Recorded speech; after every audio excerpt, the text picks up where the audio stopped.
শনিবার রাজ্য মন্ত্রিসভার বৈঠক সম্পন্ন হয়। পরে রাজ্য সচিবালয়ে সাংবাদিক সম্মেলন করে একথা জানান মন্ত্রী সুশান্ত চৌধুরী। তিনি জানান, নির্বাচন দপ্তরে 11টি গ্রুপ সি এলডিসি এবং 4টি গ্রুপ ডি পদে নিয়োগ করা হবে। এর মধ্যে সরাসরি জেআরবিটির পরীক্ষার মাধ্যমে নিয়োগ হবে 6টি পদ, আর বাকি 5টি পদোন্নতির মাধ্যমে পূরণ করা হবে। জেল দপ্তরে 4 জন অ্যালোপ্যাথিক ফার্মাসিস্ট নিয়োগ করা হবে। জেনারেল অ্যাডমিনিস্ট্রেশনের পেন্টিং অ্যান্ড স্টেশনারি দপ্তর বিভিন্ন পদে মোট 43টি শূন্য পদ পূরণ করা হবে। এইগুলি জেআরবিটি নিয়োগ করবে। অর্থ দপ্তরের অধীন 50টি সিনিয়র কম্পিউটার অ্যাসিস্ট্যান্ট পদ পূরণ করা হবে। ডিরেক্টরি অফ ট্রেজারির জন্য টিপিএসসি নিয়োগ সম্পন্ন করবে।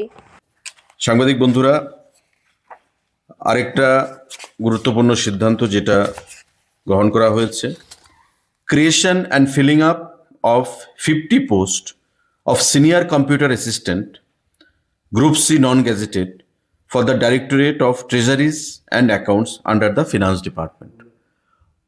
Finance Department অর্থ দপ্তরের অধীন 50খানা পোস্ট সিনিয়র কম্পিউটার অ্যাসিস্ট্যান্ট নিয়োগ করা হবে। ট্রেজারি, ডাইরেক্টরেট অফ ট্রেজারি অ্যাকাউন্টসের জন্য, যেটা ফিনান্স দপ্তরের অধীন, এবং group C post non gazetted post হিসাবে তাদেরকে নিয়োগ করা হবে। নিয়োগ করবে টিপিএসসি। সেখানে আজকে ক্যাবিনেট মিটিংয়ে এই সিদ্ধান্ত গ্রহণ করা হয়েছে। 50টা post group C non gazetted TPSC নিয়োগ করবে।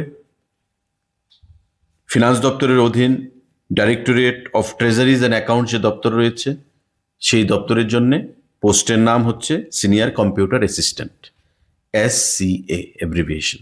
সিনিয়র কম্পিউটার অ্যাসিস্ট্যান্ট 50খানা পোস্ট ফিনান্স দপ্তরের অধীন ট্রেজারি দপ্তরে নিয়োগ করা হবে টিপিএসসির মাধ্যমে। আজকে এই সিদ্ধান্তগুলো গ্রহণ করা হয়েছে আমাদের ক্যাবিনেট বৈঠকে।